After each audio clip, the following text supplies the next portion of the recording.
क्यों व्यर्थ चिंता करते हो, किससे व्यर्थ डरते हो। कौन तुम्हें मार सकता है।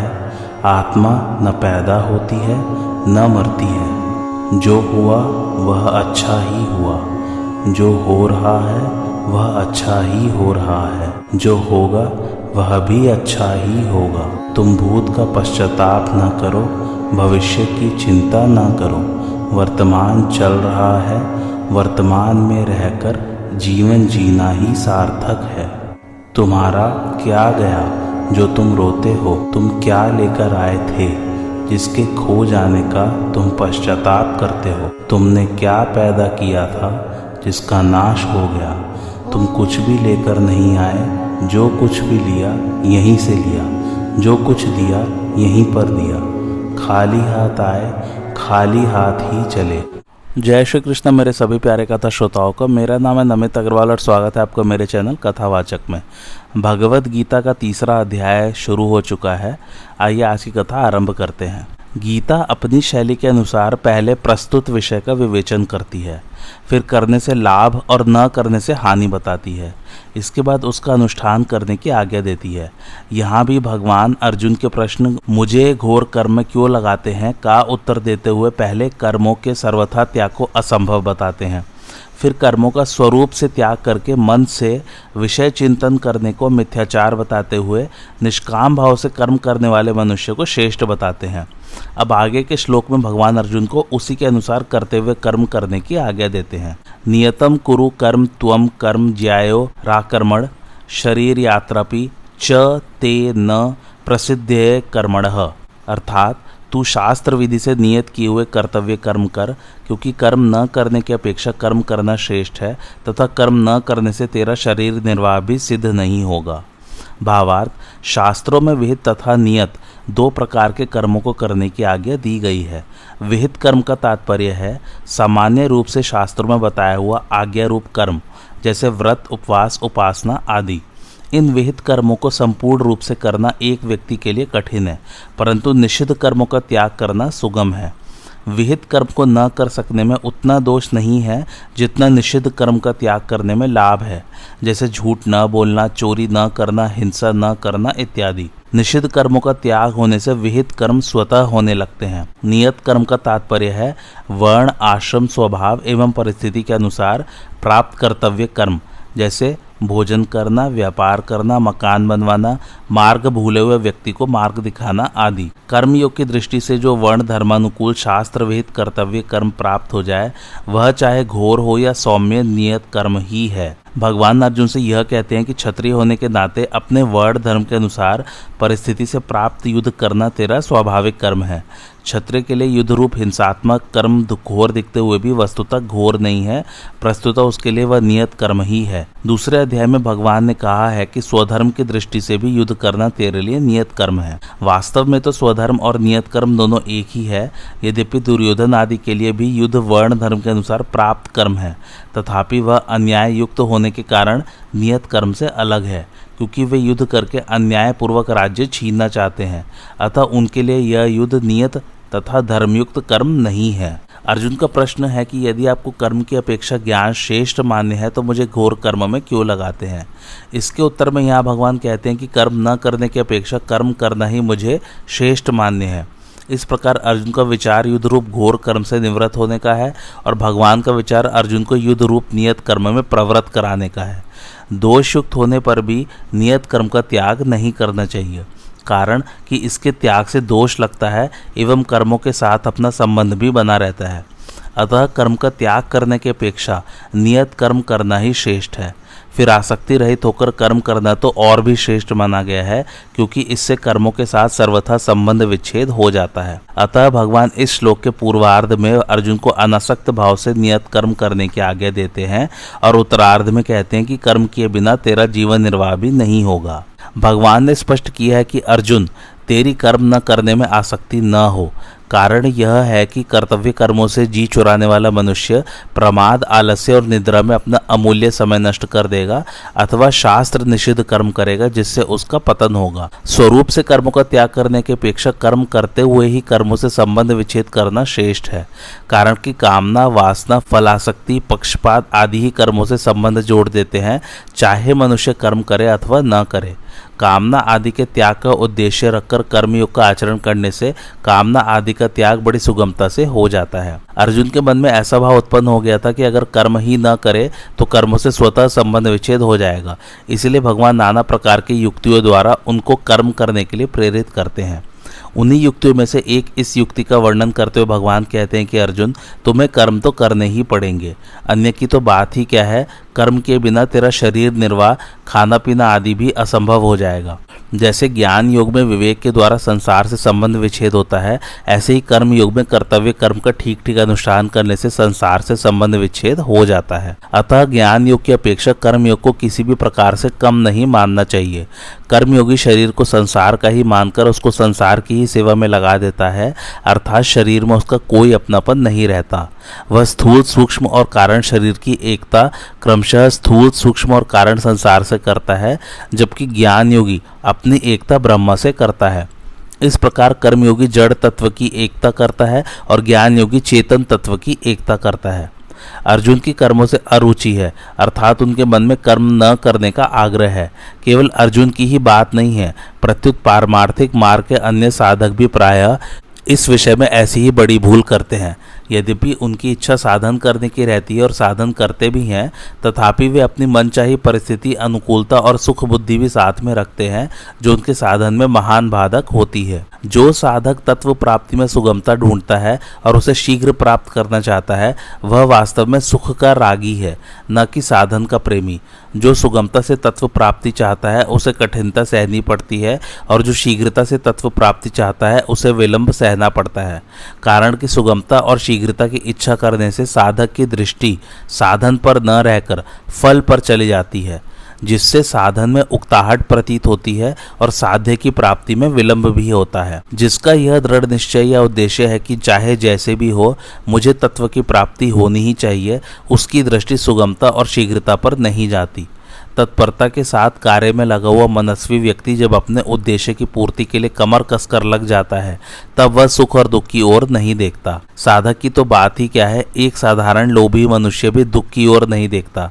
प्रायः देखा जाता है कि पसीना आ रहा है, भूख प्यास लगी है अथवा शौच जाने की आवश्यकता जान पड़ती है, फिर भी यदि माल की विशेष बिक्री हो रही है तथा पैसे आ रहे हैं तो वह लोभी व्यापारी सब कष्ट सह लेता है। ठीक लोभी व्यक्ति की तरह साधक की साध्य में निष्ठा होनी चाहिए। उससे साध्य की प्राप्ति के बिना चैन से न रहा जाए, जीवन भार स्वरूप प्रतीत होने लगे, खाना पीना आराम आदि कुछ भी अच्छा न लगे और उसके हृदय में साधन का आदर और तत्परता रहे। साध्य को प्राप्त करने की उत्कंठा होने पर देरी तो असहनीय होती है, पर वह जल्दी प्राप्त हो जाए यह इच्छा नहीं होती। उत्कंठा दूसरी बात है एवं शीघ्र मिलने की इच्छा दूसरी बात। आसक्ति पूर्वक साधन करने वाला साधक साधन में सुख भोग करता है और उसमें विलंब या बाधा लगने से उसे क्रोध आता है एवं वह साधन में दोष दृष्टि करता है। परंतु आदर और प्रेम पूर्वक साधन करने वाला साधक साधन में विलंब या बाधा लगने पर आर्त भाव से रोने लगता है और उसकी उत्कंठा और तेजी से बढ़ती है। यही शीघ्रता और उत्कंठा में अंतर है। शीघ्रता में साधक का सुख सुविधा का भाव रहता है कि तत्व प्राप्ति शीघ्र हो जाए तो पीछे आराम करेंगे। इस प्रकार फल की ओर दृष्टि रहने से साधन का आदर कम हो जाता है। परंतु उत्कंठा में साधक अपने साधन में ही आराम मानता है कि साधन के सिवाय और करना ही क्या है, इससे बढ़िया और काम ही क्या है जिसे करें। अतः यही काम करना है, चाहे सुगमता से हो या कठिनता से, शीघ्रता से हो या देरी से। इसलिए उसकी पूरी शक्ति साधन में लग जाती है, जिससे उसको शीघ्रता से तत्व प्राप्ति हो जाती है। परंतु शीघ्रता से सिद्धि चाहने वाला साधक साध्य की प्राप्ति में देरी होने पर निराश भी हो सकता है। अतः साधक को साध्य से भी अधिक आदर साधन को देना चाहिए। प्रस्तुत श्लोक में भगवान अर्जुन को निमित्त बनाकर साधकों को सावधान करते हैं कि उन्हें अपनी अनुकूलता तथा सुख बुद्धि का त्याग करके कर्तव्य कर्म को करने में बड़ी तत्परता से लग जाना चाहिए। निष्काम भाव से कर्म करने वाला कर्मयोगी केवल स्वरूप से कर्मों का त्याग करने वालों से अथवा सकाम भाव से कर्म करने वालों से ही श्रेष्ठ नहीं है, प्रत्युत ज्ञान योगी से भी श्रेष्ठ है। इसलिए भगवान प्रस्तुत प्रकरण में निष्काम भाव से कर्म करने पर विशेष जोर दे रहे हैं। पीछे के श्लोक में भगवान ने कर्म किए बिना शरीर निर्वाह भी नहीं होने की बात कही। इससे सिद्ध होता है कि कर्म करना बहुत आवश्यक है, परंतु कर्म करने से तो मनुष्य बंधता है, तो फिर मनुष्य को बंधन से छूटने के लिए क्या करना चाहिए, इसको भगवान आगे के श्लोक में बताते हैं।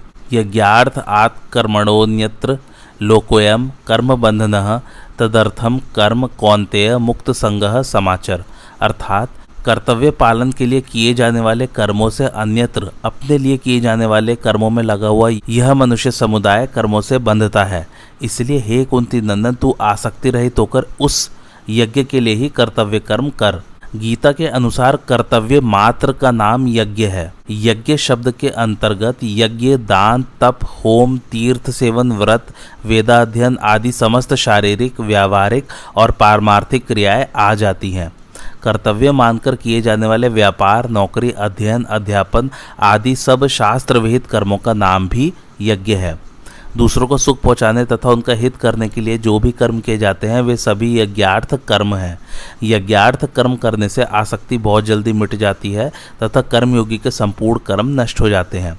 अर्थात वे कर्म स्वयं तो बंधनकारक होते नहीं, प्रत्युत पूर्व संचित कर्म समूह को भी समाप्त कर देते हैं। वास्तव में मनुष्य की स्थिति उसके उद्देश्य के अनुसार होती है, क्रिया के अनुसार नहीं। जैसे व्यापारी का प्रधान उद्देश्य धन कमाना रहता है, अतः वास्तव में उसकी स्थिति धन में ही रहती है और दुकान बंद करते ही उसकी वृत्ति धन की तरफ चली जाती है।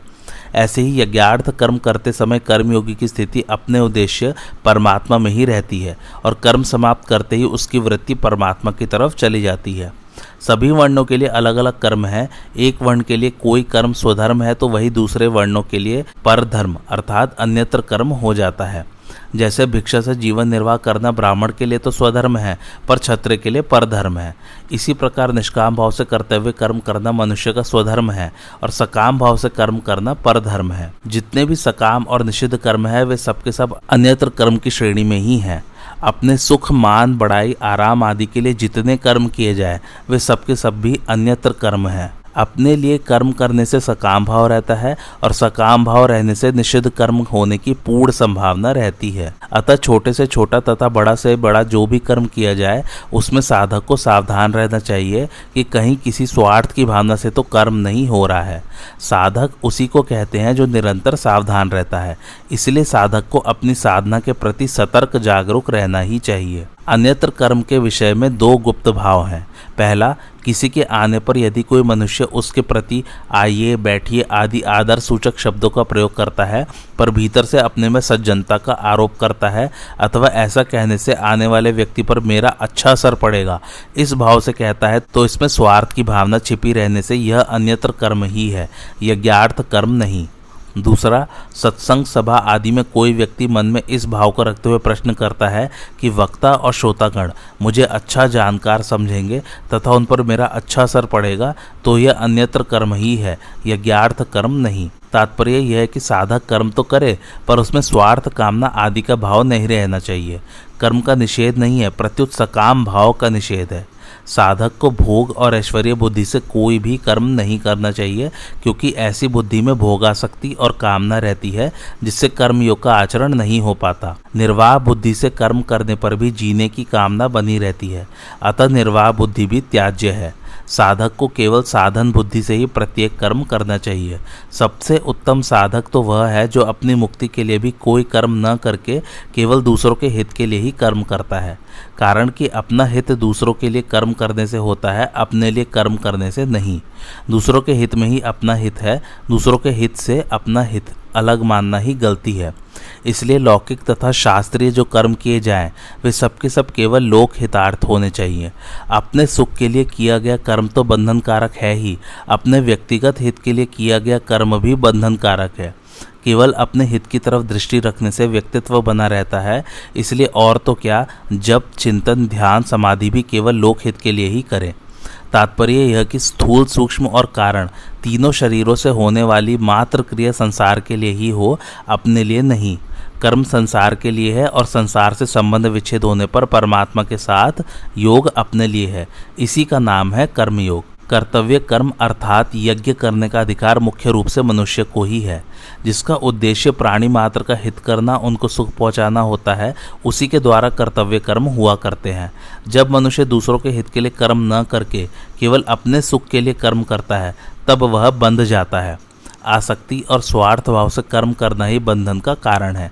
आसक्ति और स्वार्थ के न रहने पर स्वतः सबके हित के लिए कर्म होते हैं। बंधन भाव से होता है, क्रिया से नहीं। मनुष्य कर्मों से नहीं बंधता, प्रत्युत कर्मों में वह जो आसक्ति और स्वार्थ भाव रखता है, उनसे ही वह बंधता है। भगवान का यह तात्पर्य है कि कर्मों में, पदार्थों में तथा जिनसे कर्म किए जाते हैं, उन शरीर, मन, बुद्धि आदि सामग्री में ममता आसक्ति होने से ही बंधन होता है। ममता आसक्ति रहने से कर्तव्य कर्म भी स्वाभाविक एवं भलीभांति नहीं होते। ममता आसक्ति न रहने से परहित के लिए कर्तव्य कर्म का स्वतः आचरण होता है, और यदि कर्तव्य कर्म प्राप्त न हो तो स्वतः निर्विकल्पता में स्वरूप में स्थिति होती है। परिणाम स्वरूप साधन निरंतर होता है और असाधन कभी होता ही नहीं। आलस्य और प्रमाद के कारण नियत कर्म का त्याग करना तामस त्याग कहलाता है, जिसका फल मूढ़ता अर्थात मूढ़ योनियों की प्राप्ति है। कर्मों का दुख रूप समझकर उनका त्याग करना राजस त्याग कहलाता है, जिसका फल दुखों की प्राप्ति है। इसलिए यहाँ भगवान अर्जुन को कर्मों का त्याग करने के लिए नहीं कहते, प्रत्युत स्वार्थ, ममता, फल आसक्ति, कामना, वासना, पक्षपात आदि से रहित होकर शास्त्र विधि के अनुसार सुचारू रूप से उत्साहपूर्वक कर्तव्य कर्मों को करने के आगे देते हैं, जो सात्विक त्याग कहलाता है। स्वयं भगवान भी आगे चलकर कहते हैं कि मेरे लिए कुछ भी करना शेष नहीं है, फिर भी मैं सावधानी पूर्वक कर्म करता हूँ। कर्तव्य कर्मों का अच्छी तरह आचरण करने में दो कारणों से शिथिलता आती है। पहला, मनुष्य का स्वभाव है कि वह पहले फल की कामना करके ही कर्म में प्रवृत्त होता है। जब वह देखता है कि कर्मयोग के अनुसार फल की कामना नहीं रखनी है, तब वह विचार करता है कि कर्म ही क्यों करूं। दूसरा, कर्म आरंभ करने के बाद जब अंत में उसे पता लग जाए कि इसका फल विपरीत होगा, तब वह विचार करता है कि मैं कर्म तो अच्छा से अच्छा करूं, पर फल विपरीत मिले तो फिर कर्म करूं ही क्यों। कर्मयोगी न तो कोई कामना करता है और न कोई नाशवान फल ही चाहता है, वह तो मात्र संसार का हित सामने रखकर ही कर्तव्य कर्म करता है। अतः उपर्युक्त दोनों कारणों से उसके कर्तव्य कर्म में शिथिलता नहीं आ सकती। मनुष्य का प्राय ऐसा स्वभाव हो गया है कि जिसमें उसको अपना स्वार्थ दिखाई देता है, उसी कर्म को वह बड़ी तत्परता से करता है, परंतु वही कर्म उसके लिए बंधन कारक हो जाता है।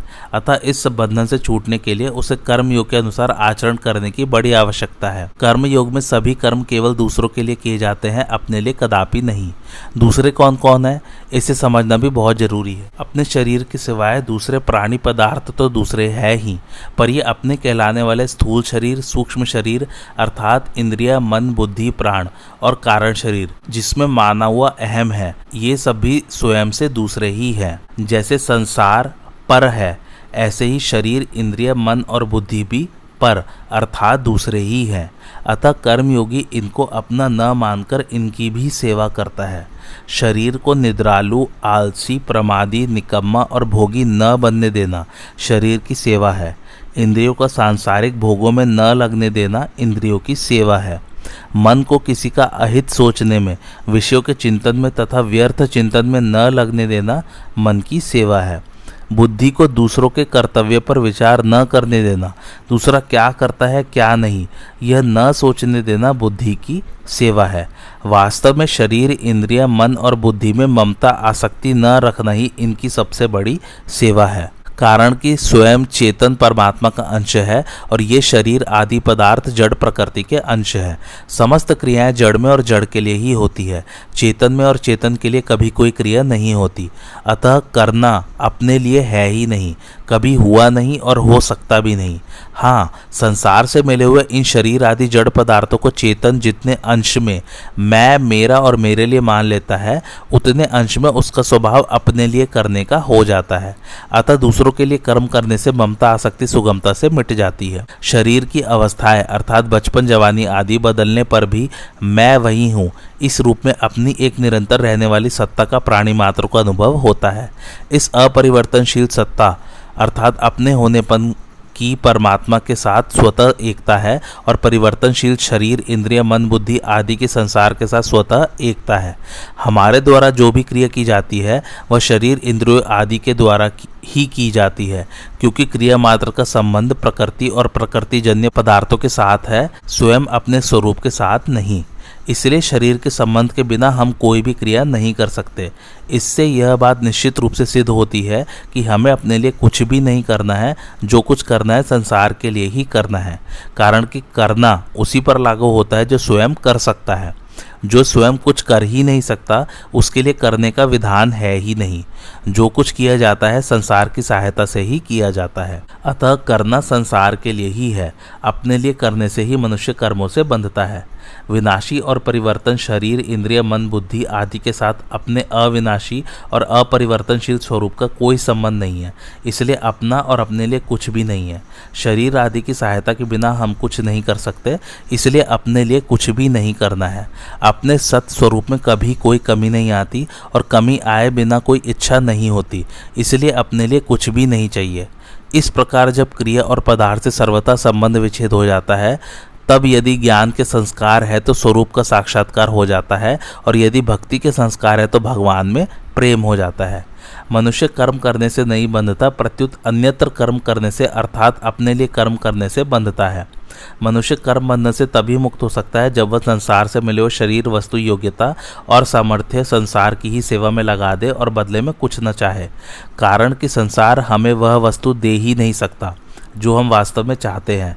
हम सुख चाहते हैं, अमरता चाहते हैं, निश्चिंतता चाहते हैं, निर्भयता चाहते हैं, स्वाधीनता चाहते हैं, परंतु यह सब हमें संसार से नहीं मिलेगा, प्रत्युत संसार के संबंध विच्छेद से मिलेगा।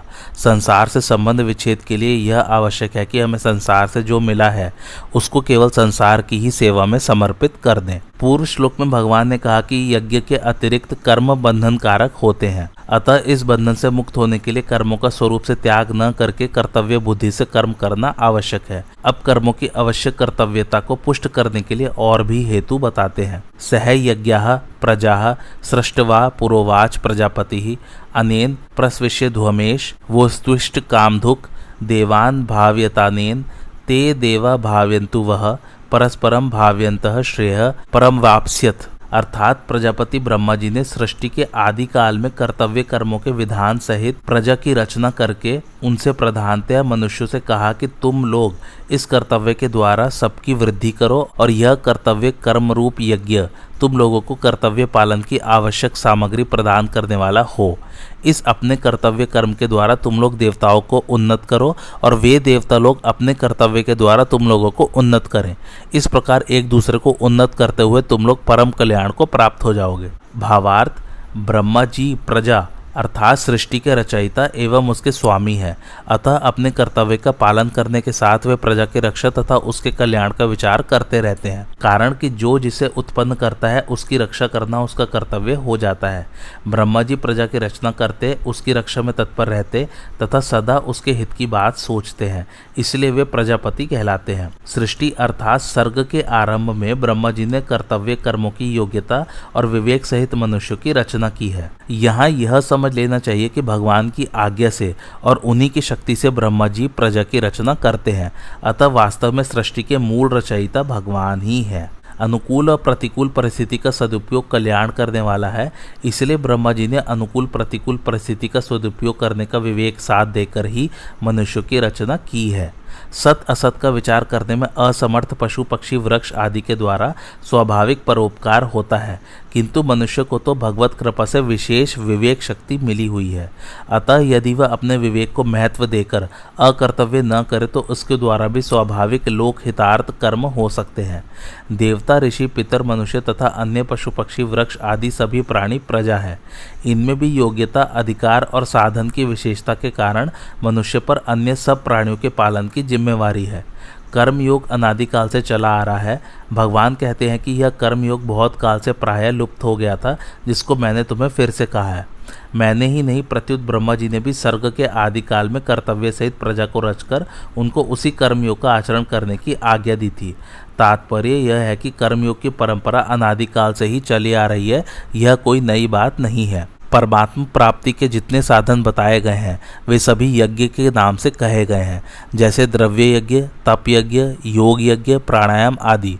प्रायः यज्ञ शब्द का अर्थ हवन से संबंध रखने वाली क्रिया के लिए ही प्रसिद्ध है, परंतु गीता में यज्ञ शब्द शास्त्र विधि से की जाने वाली संपूर्ण विहित क्रियाओं का वाचक भी है। अपने वर्ण, आश्रम, धर्म, जाति, स्वभाव, देश, काल आदि के अनुसार प्राप्त कर्तव्य कर्म यज्ञ के अंतर्गत आते हैं। दूसरे के हित की भावना से किए जाने वाले सब कर्म भी यज्ञ ही है। ऐसे यज्ञ अर्थात कर्तव्य का दायित्व मनुष्य पर ही है। ब्रह्मा जी मनुष्य से कहते हैं कि तुम लोग अपने अपने कर्तव्य पालन के द्वारा सबकी वृद्धि करो, उन्नति करो। ऐसा करने से तुम लोगों को कर्तव्य कर्म करने में उपयोगी सामग्री प्राप्त होती रहे, उसकी कभी कमी न रहे। अर्जुन की कर्म न करने में जो रुचि थी उसे दूर करने के लिए भगवान कहते हैं कि प्रजापति ब्रह्मा जी के वचनों से भी तुम्हें कर्तव्य कर्म करने की शिक्षा लेनी चाहिए। दूसरों के हित के लिए कर्तव्य कर्म करने से ही तुम्हारी लौकिक और पारलौकिक उन्नति हो सकती है। निष्काम भाव से केवल कर्तव्य पालन के विचार से कर्म करने पर मनुष्य मुक्त हो जाता है और सकाम भाव से कर्म करने पर मनुष्य बंधन में पड़ जाता है। कर्मयोगी दूसरों की सेवा अथवा हित करने के लिए सदा ही तत्पर रहता है। इसलिए प्रजापति ब्रह्मा जी के विधान के अनुसार दूसरों की सेवा करने की सामग्री, सामर्थ्य और शरीर निर्वाह की आवश्यक वस्तुओं की उसे कभी कमी नहीं रहती। उसको ये उपयोगी वस्तुएं सुगमता पूर्वक मिलती रहती हैं। ब्रह्मा जी के विधान के अनुसार कर्तव्य कर्म करने की सामग्री जिसको जो भी मिली हुई है वह कर्तव्य पालन करने के लिए उसको पूरी की पूरी प्राप्त है। कर्तव्य पालन की सामग्री कभी किसी के पास अधूरी नहीं होती। ब्रह्मा जी के विधान में कभी फर्क नहीं पड़ सकता, क्योंकि जब उन्होंने कर्तव्य कर्म करने का विधान निश्चित किया है तब जितने से कर्तव्य का पालन हो सके उतनी सामग्री देना भी उन्हीं पर निर्भर है। वास्तव में मनुष्य शरीर भोगने के लिए है ही नहीं, इसलिए सांसारिक सुखों को भोगो ऐसी आज्ञा या विधान किसी भी सत्शास्त्र में नहीं है। समाज भी स्वच्छंद भोगने की आज्ञा नहीं देता। इसके विपरीत दूसरों को सुख पहुंचाने की आज्ञा या विधान शास्त्र और समाज दोनों ही देते हैं। जैसे पिता के लिए यह विधान तो मिलता है कि वह पुत्र का पालन पोषण करे, पर यह विधान कहीं भी नहीं मिलता कि पुत्र से पिता सेवा ले ही। इसी प्रकार पुत्र, पत्नी आदि अन्य संबंधों के लिए भी समझना चाहिए। कर्मयोगी सदा देने का ही भाव रखता है, लेने का नहीं, क्योंकि लेने का भाव ही बांधने वाला है। लेने का भाव रखने से कल्याण प्राप्ति में बाधा लगने के साथ ही सांसारिक पदार्थों की प्राप्ति में भी बाधा उपस्थित हो जाती है। प्रायः सभी का अनुभव है कि संसार में लेने का भाव रखने वाले को कोई देना नहीं चाहता। इसलिए ब्रह्मा जी कहते हैं कि बिना कुछ चाहे निस्वार्थ भाव से कर्तव्य कर्म करने से ही मनुष्य अपनी उन्नति कर सकता है। कर्मयोगी का उद्देश्य अपने कर्तव्य कर्मों से प्राणी मात्र को सुख पहुंचाना रहता है। इसलिए यहाँ ब्रह्मा जी संपूर्ण प्राणियों की उन्नति के लिए मनुष्य को अपने कर्तव्य कर्म रूप यज्ञ के पालन का आदेश देते हैं। अपने अपने कर्तव्य का पालन करने से मनुष्य का स्वतः कल्याण हो जाता है। कर्तव्य कर्म का पालन करने के उपदेश के पूर्ण अधिकारी मनुष्य ही है। मनुष्य को ही कर्म करने की स्वतंत्रता मिली हुई है, अतः उन्हें इस स्वतंत्रता का सदुपयोग करना चाहिए। जैसे वृक्ष लता आदि में स्वाभाविक ही फूल फल लगते हैं, परंतु यदि उन्हें खाद और पानी दिया जाए तो उनमें फूल फल विशेषता से लगते हैं। ऐसे ही यजन पूजन से देवताओं की पुष्टि होती है, जिससे देवताओं के काम विशेष न्यायप्रद होते हैं। परंतु जब मनुष्य अपने कर्तव्य कर्मों के द्वारा देवताओं का यजन पूजन नहीं करते, तब देवताओं को पुष्टि नहीं मिलती, जिससे उनमें अपने कर्तव्य का पालन करने में कमी आ जाती है। उनके कर्तव्य पालन में कमी आने से ही संसार में विप्लव अर्थात अनावृष्टि, अतिवृष्टि आदि होते हैं। इन पदों का अर्थ यह नहीं समझना चाहिए कि दूसरा हमारी सेवा करे तो हम उसकी सेवा करें। प्रत्युत यह समझना चाहिए कि दूसरा हमारी सेवा करे या ना करे, हमें तो अपने कर्तव्य के द्वारा उसकी सेवा करनी ही है। दूसरा क्या करता है, क्या नहीं करता, हमें सुख देता है या दुख, इन बातों से हमें कोई मतलब नहीं रखना चाहिए, क्योंकि दूसरों के कर्तव्य को देखने वाला अपने कर्तव्य से च्युत हो जाता है। परिणाम स्वरूप उसका पतन हो जाता है। दूसरों से कर्तव्य का पालन करवाना अपने अधिकार की बात भी नहीं है। हमें सबका हित करने के लिए केवल अपने कर्तव्य का पालन करना है और उसके द्वारा सबको सुख पहुंचाना है। सेवा करने में अपनी समझ, सामर्थ्य, समय और सामग्री को अपने लिए थोड़ी सी भी बचाकर नहीं रखनी है, तभी जड़ता से सर्वथा संबंध विच्छेद होगा। हमारे जितने भी सांसारिक संबंधी माता पिता, स्त्री पुत्र, भाई भौजाई आदि हैं, उन सबकी हमें सेवा करनी है। अपना सुख लेने के लिए ये संबंध नहीं है। हमारा जिनसे जैसा संबंध है उसी के अनुसार उनकी सेवा करना, मर्यादा के अनुसार उन्हें सुख पहुंचाना हमारा कर्तव्य है। उनसे कोई आशा रखना और उन पर अपना अधिकार मानना बहुत बड़ी भूल है। हम उनके ऋणी हैं और ऋण उतारने के लिए उनके यहाँ हमारा जन्म हुआ है। अतः निस्वार्थ भाव से उन संबंधियों की सेवा करके हम अपना ऋण चुका दें, यह हमारा सर्वप्रथम आवश्यक कर्तव्य है। सेवा तो हमें सभी की करनी है, परंतु जिनकी हमारे पर जिम्मेवारी है उन संबंधियों की सेवा सबसे पहले करनी चाहिए। शरीर, इंद्रिय, मन, बुद्धि, पदार्थ आदि अपने नहीं है और अपने लिए भी नहीं है, यह सिद्धांत है। अतः अपने अपने कर्तव्य का पालन करने से स्वतः एक दूसरे की उन्नति होती है। कर्मयोग तभी होता है जब मनुष्य अपने कर्तव्य के पालन पूर्वक दूसरे के अधिकार की रक्षा करता है। जैसे माता पिता की सेवा करना पुत्र का कर्तव्य है और माता पिता का अधिकार है। जो दूसरे का अधिकार होता है वही हमारा कर्तव्य होता है। अतः प्रत्येक मनुष्य को अपने कर्तव्य पालन के द्वारा दूसरे के अधिकार की रक्षा करनी है तथा दूसरे का कर्तव्य नहीं देखना है। दूसरे का कर्तव्य देखने से मनुष्य स्वयं कर्तव्यच्युत हो जाता है, क्योंकि दूसरे का कर्तव्य देखना हमारा कर्तव्य नहीं है। तात्पर्य है कि दूसरे का हित करना है, यह हमारा कर्तव्य है और दूसरे का अधिकार है। यद्यपि अधिकार कर्तव्य के ही अधीन है, तथापि मनुष्य को अपना अधिकार देखना ही नहीं है, प्रत्युत अपने अधिकार का त्याग करना है। केवल दूसरे के अधिकार की रक्षा के लिए अपने कर्तव्य का पालन करना है। दूसरे का कर्तव्य देखना तथा अपना अधिकार जमाना लोक और परलोक में महान पतन करने वाला है। वर्तमान समय में घरों में, समाज में जो अशांति, कलह, संघर्ष देखने में आ रहा है, उसमें मूल कारण यही कि लोग अपने अधिकार की मांग तो करते हैं पर अपने कर्तव्य का पालन नहीं करते। इसलिए ब्रह्मा जी देवताओं और मनुष्य को उपदेश देते हैं कि एक दूसरे का हित करना तुम लोगों का कर्तव्य है। प्रायः ऐसी धारणा बनी हुई है कि यहाँ परम कल्याण की प्राप्ति का कथन अतिशयोक्ति है, पर वास्तव में ऐसा नहीं है। अगर इसमें किसी को संदेह हो तो वह ऐसा करके खुद देख सकता है। जैसे धरोहर रखने वाले की धरोहर उसे वापस कर देने से धरोहर रखने वाले से तथा उस धरोहर से हमारा किसी प्रकार का संबंध नहीं रहता, ऐसे ही संसार की वस्तु संसार की सेवा में लगा देने से संसार और संसार की वस्तु से हमारा कोई संबंध नहीं रहता। संसार से माने हुए संबंध का विच्छेद होते ही चिन्मयता का अनुभव हो जाता है। अतः प्रजापति ब्रह्मा जी के वचनों में अतिशयोक्ति की कल्पना करना अनुचित है। यह सिद्धांत है कि जब तक मनुष्य अपने लिए कर्म करता है तब तक उसके कर्म की समाप्ति नहीं होती और वह कर्मों से बंधता ही जाता है। कृतकृत्य वही होता है जो अपने लिए कभी कुछ नहीं करता। अपने लिए कुछ भी नहीं करने से पाप का आचरण भी नहीं होता, क्योंकि पाप का आचरण कामना के कारण ही होता है। अतः अपना कल्याण चाहने वाले साधक को चाहिए कि वह शास्त्रों के आज्ञा के अनुसार फल की इच्छा और आसक्ति का त्याग करके कर्तव्य कर्म करने में तत्पर हो जाए, फिर कल्याण तो स्वतः सिद्ध है। अपनी कामना का त्याग करने से संसार मात्र का हित होता है। जो अपनी कामना पूर्ति के लिए आसक्ति पूर्वक भोग भोगता है वह स्वयं तो अपनी हिंसा करता ही है, साथ ही जिनके पास भोग सामग्री का अभाव है उनकी भी हिंसा करता है, अर्थात दुख देता है। कारण कि भोग सामग्री वाले मनुष्य को देखकर अभावग्रस्त मनुष्य को उस भोग सामग्री के अभाव का दुख होना स्वाभाविक है। इस प्रकार स्वयं सुख भोगने वाला व्यक्ति हिंसा से कभी बच नहीं सकता। ठीक इसके विपरीत पारमार्थिक मार्ग पर चलने वाले व्यक्ति को देखकर दूसरों को स्वतः शांति मिलती है, क्योंकि पारमार्थिक संपत्ति पर सबका समान अधिकार है। निष्कर्ष यह निकला कि मनुष्य कामना आसक्ति का त्याग करके अपने कर्तव्य कर्म का पालन करता रहे तो ब्रह्मा जी के कथनानुसार वह परम कल्याण को अवश्य ही प्राप्त हो जाएगा, इसमें कोई संदेह नहीं है। यहाँ परम कल्याण की प्राप्ति मुख्यतः से मनुष्य के लिए ही बताई गई है, देवताओं के लिए नहीं। कारण कि देव योनि अपना कल्याण करने के लिए नहीं बनाई गई है। मनुष्य जो कर्म करता है उन कर्मों के अनुसार फल देने, कर्म करने की सामग्री देने तथा अपने अपने शुभ कर्मों का फल भोगने के लिए देवता बनाए गए हैं।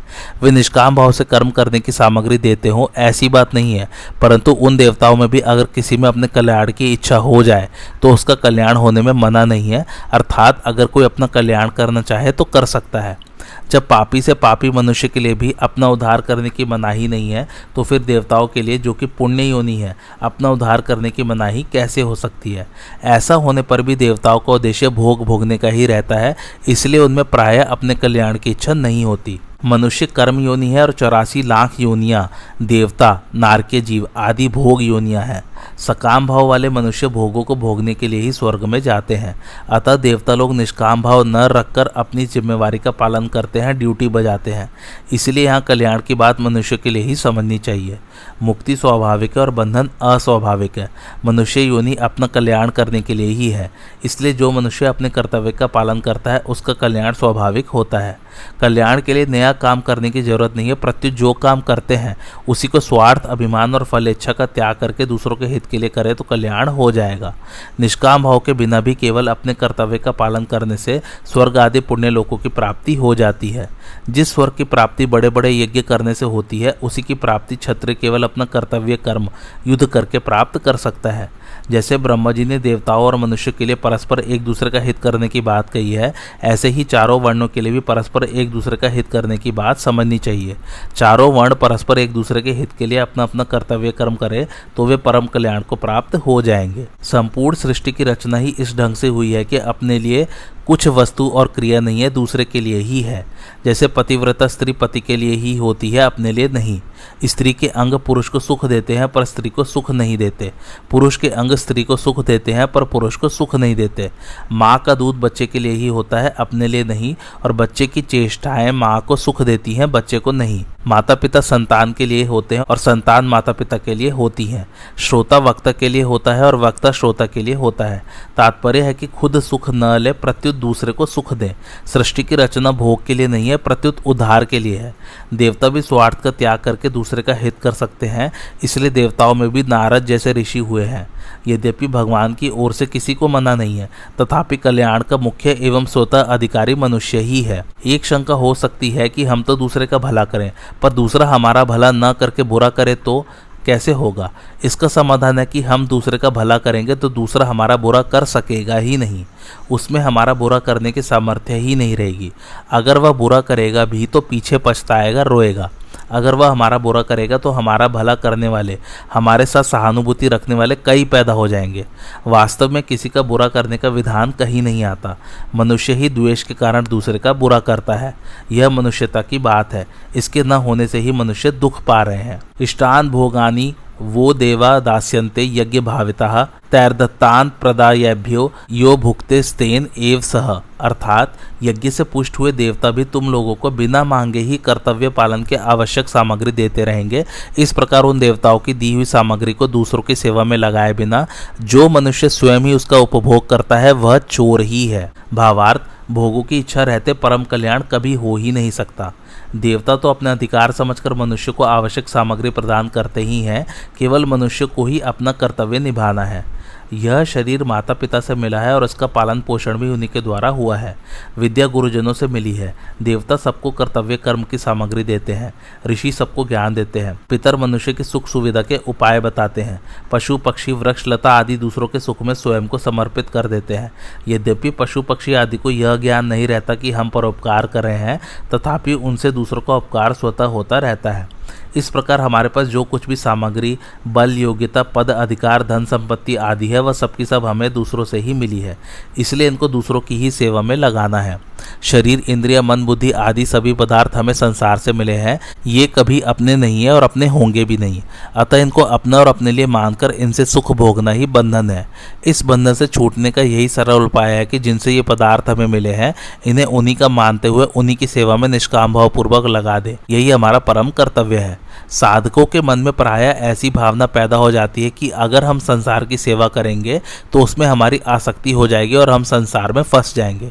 परंतु भगवान के वचनों से यह सिद्ध होता है कि फंसने का कारण सेवा नहीं है, प्रत्युत अपने लिए कुछ भी लेने का भाव ही है। इसलिए लेने का भाव छोड़कर देवताओं की तरह दूसरों को सुख पहुंचाना ही मनुष्य मात्र का परम कर्तव्य है। कर्मयोग के सिद्धांत में प्राप्त सामग्री, सामर्थ्य, समय तथा समझदारी का सदुपयोग करने का ही विधान है। प्राप्त सामग्री आदि से अधिक की नई नई सामग्री आदि की कामना करना कर्मयोग के सिद्धांत से विरुद्ध है। अतः प्राप्त सामग्री आदि को ही दूसरों के हित में लगाना है। अधिक की किंचित मात्र भी आवश्यकता नहीं है। युक्ति संगत बात है कि जिसमें जितनी शक्ति होती है उससे उतनी ही आशा की जाती है। फिर भगवान अथवा देवता उससे अधिक की आशा कैसे कर सकते हैं? अपने कर्तव्य का पालन न करने वाला मनुष्य सबको प्राप्त होने वाली सामग्री, अन्न, जल, वस्त्र आदि का भाग दूसरों को दिए बिना ही अकेला स्वयं ले लेता है। अतः वह चोर ही है। जो मनुष्य दूसरों को उनका भाग न देकर स्वयं अकेले ही भोग करता है वह तो चोर है ही, पर जो मनुष्य किसी भी अंश में अपना स्वार्थ सिद्ध करना चाहता है, अर्थात सामग्री को सेवा में लगाकर बदले में मान बढ़ाई आदि चाहता है, वह भी उतने अंश में चोर ही है। ऐसे मनुष्य का अंतःकरण कभी शुद्ध और शांत नहीं रह सकता। यह व्यष्टि शरीर किसी भी प्रकार से समष्टि संसार से अलग नहीं है और अलग हो सकता भी नहीं, क्योंकि समष्टि का अंश ही व्यष्टि कहलाता है। इसलिए व्यष्टि अर्थात शरीर को अपना मानना और समष्टि अर्थात संसार को अपना न मानना ही राग द्वेष आदि द्वंद्वों का कारण है एवं यही अहंकार व्यक्तित्व अथवा विषमता है। कर्मयोग के अनुष्ठान से ये सब राग द्वेष आदि सुगमता पूर्वक मिट जाते हैं, कारण कि कर्मयोगी का यह भाव रहता है कि मैं जो कुछ भी कर रहा हूँ वह सब अपने लिए नहीं प्रत्युत संसार मात्र के लिए कर रहा हूँ। इसमें भी एक बड़ी मार्मिक बात यह है कि कर्मयोगी अपने कल्याण के लिए भी कोई कर्म न करके संसार मात्र के कल्याण के उद्देश्य से ही सब कर्म करता है, कारण कि सबके कल्याण से अपना कल्याण अलग मानना भी व्यक्तित्व और विषमता को जन्म देना है, जो साधक की उन्नति में बाधक है। शरीर इंद्रिय मन बुद्धि आदि जो कुछ भी हमारे पास है वह सब का सब हमें संसार से मिला है। संसार से मिली वस्तु को केवल अपनी स्वार्थ सिद्धि में लगाना ईमानदारी नहीं है। हिंदू संस्कृति का एकमात्र उद्देश्य मनुष्य का कल्याण करना है। इसी उद्देश्य से ब्रह्मा जी सृष्टि के आदि में मनुष्य को निस्वार्थ भाव से अपने अपने कर्तव्य के द्वारा एक दूसरे को सुख पहुंचाने की आज्ञा देते हैं। परिवार में भाई बहनें माताएं आदि सबके सब कर्म करते ही हैं, परंतु उनसे बड़ी भारी भूल यह होती है कि वे कामना ममता आसक्ति स्वार्थ आदि के वशीभूत होकर कर्म करते हैं। अतः लौकिक एवं पारलौकिक दोनों ही लाभ उन्हें नहीं होते, प्रत्युत हानि ही होती है। स्वार्थ के वशीभूत होकर अपने लिए कर्म करने से ही लोक में लड़ाई खटपट ईर्ष्या आदि होते हैं और परलोक में दुर्गति होती है। दूसरों की सेवा करके बदले में कुछ भी चाहने से वस्तुओं और व्यक्तियों के साथ मनुष्य का संबंध जुड़ जाता है। किसी भी कर्म के साथ स्वार्थ का संबंध जोड़ लेने से वह कर्म तुच्छ और बंधनकारक हो जाता है। स्वार्थी मनुष्य को संसार में कोई अच्छा नहीं कहता, चाहने वाले को कोई अधिक देना नहीं चाहता।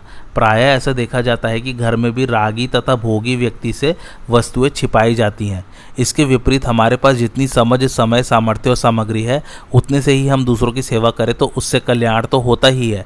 इसके सिवाय वस्तु आराम मान बढ़ाई आधा सत्कार आदि न चाहने पर भी प्राप्त होने लगते हैं, परंतु कर्मयोगी में मान बढ़ाई आदि की इच्छा नहीं होती, क्योंकि इनकी इच्छा और सुख भोग ही बंधनकारक होता है। मुझे सुख कैसे मिले, केवल इसी चाहना के कारण मनुष्य कर्तव्यच्युत और पतित हो जाता है। अतः दूसरों को सुख कैसे मिले, ऐसा भाव कर्मयोगी को सदा ही रखना चाहिए। घर में माता पिता भाई बहन स्त्री पुत्र आदि जितने व्यक्ति हैं उन सभी को एक दूसरे के लिए हित की बात सोचनी चाहिए। प्रायः सेवा करने वाले से एक भूल हो जाती है कि वह मैं सेवा करता हूँ, मैं वस्तुएं देता हूँ, ऐसा मानकर झूठा अभिमान कर बैठता है। वस्तुतः सेवा करने वाला व्यक्ति सेव्य की वस्तु ही सेव्य को देता है।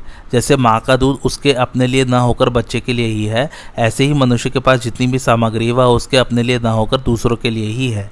अतः मनुष्य को प्राप्त सामग्री में ममता करने अर्थात उसे अपनी और अपने लिए मानने का अधिकार नहीं है।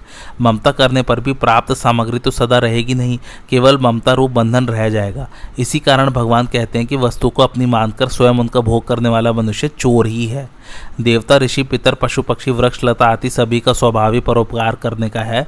मनुष्य सदा इनसे सहयोग पाने के कारण इनका ऋणी है। इस ऋण से मुक्त होने के लिए ही पंच महायज्ञ यानी कि ऋषि यज्ञ, देव यज्ञ, भूत यज्ञ, पितृयज्ञ और मनुष्य यज्ञ का विधान है। मनुष्य ही एक ऐसा प्राणी है जो बुद्धिपूर्वक सभी को अपने कर्तव्य कर्मों से तृप्त कर सकता है। अतः सबसे ज़्यादा जिम्मेवारी मनुष्य पर ही है। इसी को ऐसी स्वतंत्रता मिली है जिसका सदुपयोग करके यह परम श्रेय की प्राप्ति कर सकता है। देवता आदि तो अपने कर्तव्य का पालन करते ही हैं। यदि मनुष्य अपने कर्तव्य का पालन नहीं करता तो देवताओं में ही नहीं प्रत्युत त्रिलोकी भर में हलचल उत्पन्न हो जाती है और परिणाम स्वरूप अतिवृष्टि, अनावृष्टि, भूकंप, दुर्भिक्ष आदि प्राकृतिक प्रकोप होने लगते हैं। भगवान भी कहते हैं कि यदि मैं सावधानी पूर्वक कर्तव्य का पालन न करूं तो समस्त लोक नष्ट भ्रष्ट हो जाए। जिस तरह गतिशील बैलगाड़ी का कोई एक पहिया भी खंडित हो जाए तो उससे पूरी बैलगाड़ी को झटका लगता है, इसी तरह गतिशील सृष्टि चक्र में यदि एक व्यक्ति भी कर्तव्यच्युत होता है तो इसका विपरीत प्रभाव संपूर्ण सृष्टि पर पड़ता है। इसके विपरीत जैसे शरीर का एक भी पीड़ित अंग ठीक होने पर संपूर्ण शरीर का स्वतः हित होता है, ऐसे ही अपने कर्तव्य का ठीक ठीक पालन करने वाले मनुष्य के द्वारा संपूर्ण सृष्टि का स्वतः हित होता है। आज की कथा यहीं समाप्त होती। कैसी लगी आप लोग को मेरी कथा मुझे कमेंट करके ज़रूर बताइए और मेरे चैनल कथावाचक को लाइक शेयर और सब्सक्राइब जरूर कीजिए। Thanks for watching. धन्यवाद।